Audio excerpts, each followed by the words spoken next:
insect and told her of my thoughts in connection with these, and her eyes lit up. "You are a poet," she said, "perhaps the greatest we have. If I should live to see this, I would go to my grave gladly. Ever since the brewer Rasmussen's funeral, you have amazed me with your powerful imagination." So said Aunty Mille, and then she kissed me. Who was Aunty Mille, and who was Rasmussen the brewer? Chapter 2.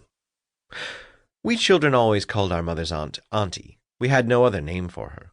She gave us jam and sweets, although they were very injurious to our teeth, but the dear children were her weakness, she said. It was cruel to deny them a few sweets when they were so fond of them, and that's why we loved Aunty so much. She was an old maid. As far back as I can remember, she was always old. Her age never seemed to change. In earlier years she had suffered a great deal from toothache, and she always spoke about it. And so it happened that her friend, the brewer Rasmussen, who has a great wit, called her Aunty Toothache. He had retired from the brewing business some years before, and was then living on the interest of his money. He frequently visited Aunty. He was older than she. He had no teeth at all, only a few black stumps. When a child, he had eaten way too much sugar, he told us children, and that's how he came to look as he did.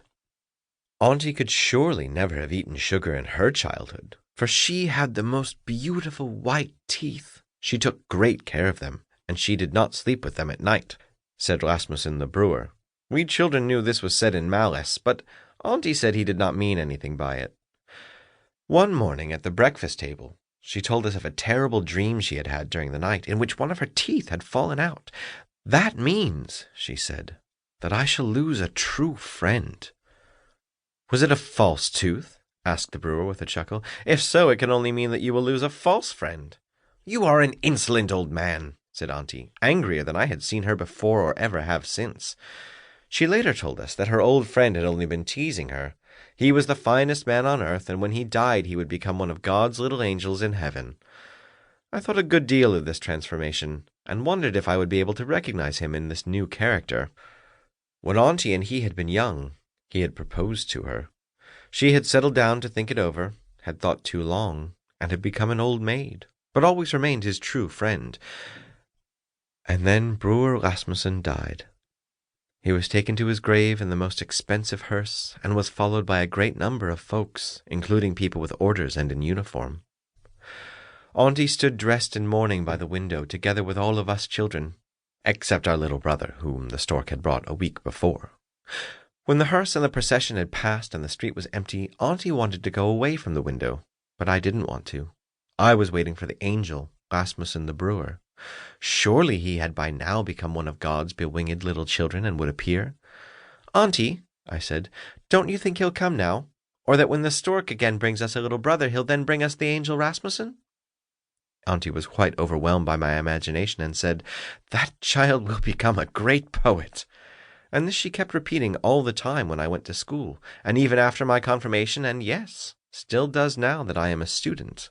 She was and is, to me, the most sympathetic of friends, both in my poetical troubles and dental troubles, for I have attacks of both.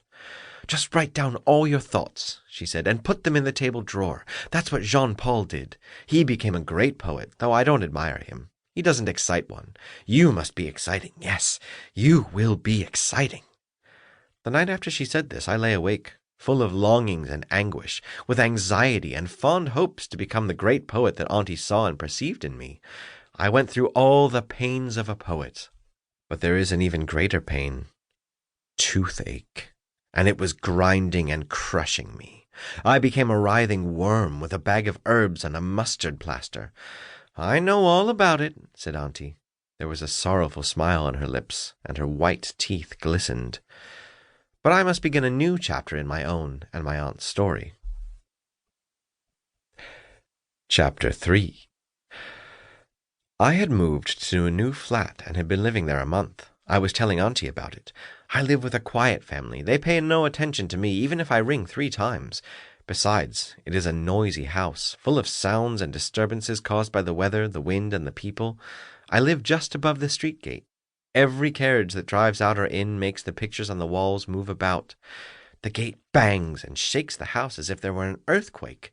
If I'm in bed, the shocks go right through all my limbs.